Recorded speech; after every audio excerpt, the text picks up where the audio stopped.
Hello friends, எல்லோரும் எப்படி இருக்கீங்க? இன்றைக்கி என்ன பார்க்க போகிறோன்னா, ஒரு பேசிக் வெண்ணிலா கேக் தான் பார்க்க போகிறோம்.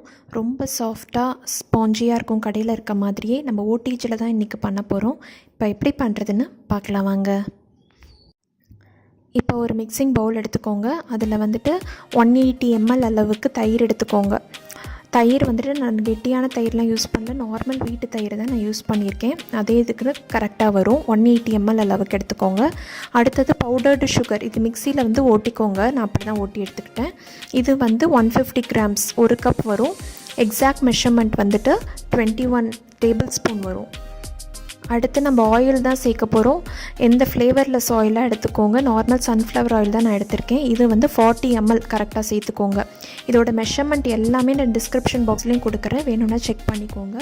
40 ml அளவுக்கு இது சேர்த்துக்கோங்க. இது அவ்வளோதான். இந்த இதை முதல்ல நம்ம நார்மல் விஸ்க் வச்சு நம்ம இது பண்ணிக்கலாம். நான் இன்றைக்கி பீட்டர் எதுவுமே யூஸ் பண்ணல, நார்மல் விஸ்க்லேயே பண்ணிடலாம். நல்லா வரும் இது.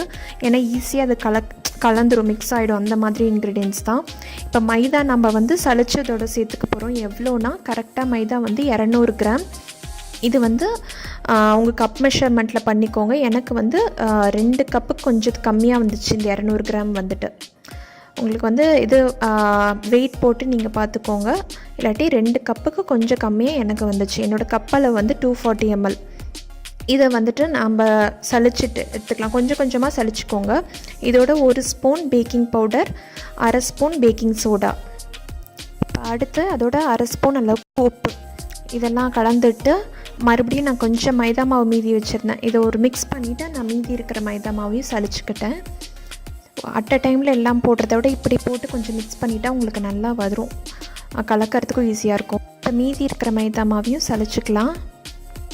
இப்போ அவ்வளோதான், எல்லாமே போட்டு மிக்ஸ் பண்ணியாச்சு. இதோட ஒரு 1/2 ஸ்பூன் வெண்ணிலா எசன்ஸ் இதையும் சேர்த்து நல்லா கலந்துக்கோங்க.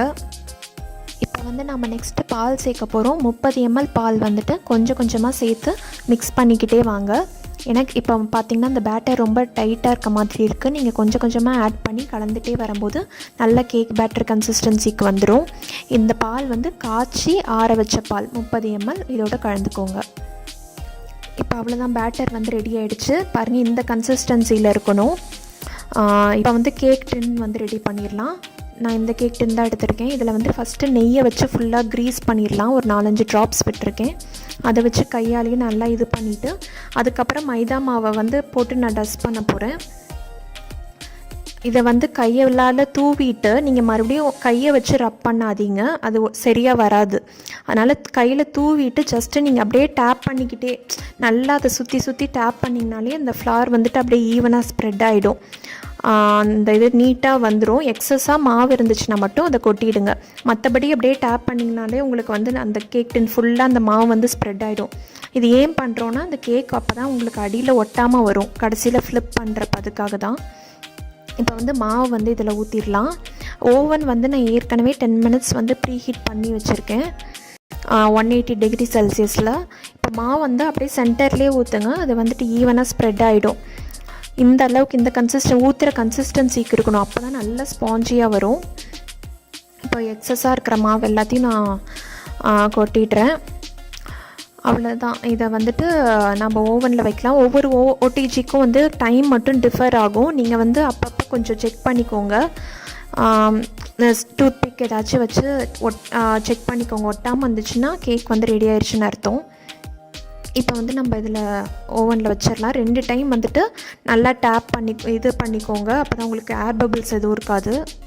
இப்போ பார்த்திங்கன்னா 170 டிகிரி செல்சியஸ் வச்சுருக்கேன். ஃபங்க்ஷன் பார்த்திங்கன்னா 6th மோட், அதுதான் பேக்கிங் மோட் என்னோடதில். அப்புறம் டைமர் 45 minutes வச்சுருக்கேன். பார்த்திங்கன்னா 20 minutes இருக்குது. இப்போயே பார்த்திங்கன்னா கொஞ்சம் நல்லா ஒப்பி இருக்குது. கேக் பார்த்திங்கன்னா ரெடி ஆகிடுச்சு. எனக்கு கரெக்டாக 40 minutes ஆச்சு. நான் 5 நிமிஷம் முன்னாடியே எடுத்துட்டேன். ஸ்கியூவர் வச்சு செக் பண்ணி பார்த்துட்டு. டைம் மட்டும் பார்த்து கவனமாக எடுத்துருங்க. இப்போ பார்த்திங்கன்னா ஃப்ளிப் பண்ணிடலாம். சூடாக இருக்கிறதுனால டவல் வச்சுருக்கேன். அடியில் ஒரு பிளேட் வச்சுட்டு அப்புறமா ஃப்ளிப் பண்ணுங்கள். இதை கூல் பண்ணிவிட்டு அப்புறமா நம்ம கட் பண்ணலாம்.